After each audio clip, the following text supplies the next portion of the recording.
अस्सलाम वालेकुम प्यारे दोस्तों, आज मैं आपको बताने वाली हूँ ज़कात के हकदार कौन हैं। ज़कात के हकदार 7 लोग हैं। नंबर 1, मिस्कीन, यानी वो शख्स जिसके पास कुछ भी नहीं है, ना खाने को ना बदन छुपाने को। मिस्कीन वो सवाल करना मांगना जायज है।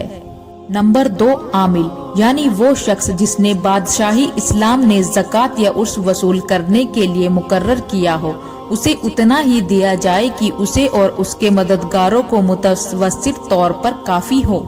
नंबर 3, राकिब, यानी मकातिब गुलाम, जो इस पैसे से किताबत करके अपनी गर्दन छुड़ा सके। नंबर 4, गारिम, यानी मदयून कर्जदार, इसके ऊपर बहुत कर्ज हो। नंबर 4, फी सबीलिल्लाह, यानी राह खुदा में देना, जैसे जिहाद में जाने वाले को देना, किसी गरीब को देना जो हज में जाना चाहता हो, लेकिन याद रहे वो शख्स हज के नाम से मांग नहीं सकता। तालिबे इल्म, जो इल्म पढ़ने दीन पढ़ते हो, तालिबे इल्म ज़कात का सवाल कर सकता है, इस तरह से राह खुदा में किसी भी गरीब को मदद कर सके।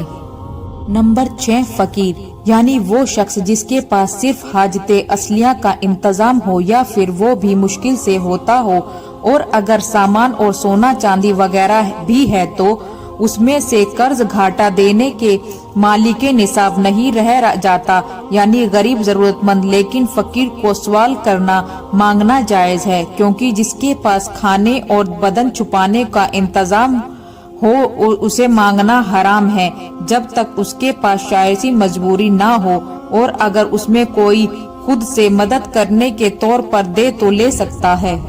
नंबर 7, इब्नुस सबलील, यानी मुसाफिर, जिसके पास माल ना रहा हो ले सकता है, लेकिन इतना ही लेगा जितना जरूरत हो। सदकाए फितरा की रकम भी इन्हीं लोगों को दिया जा सकता है, सिवाय अमील के, क्योंकि उसको ज़कात देना जायज है, लेकिन सदकाए फितरा नहीं।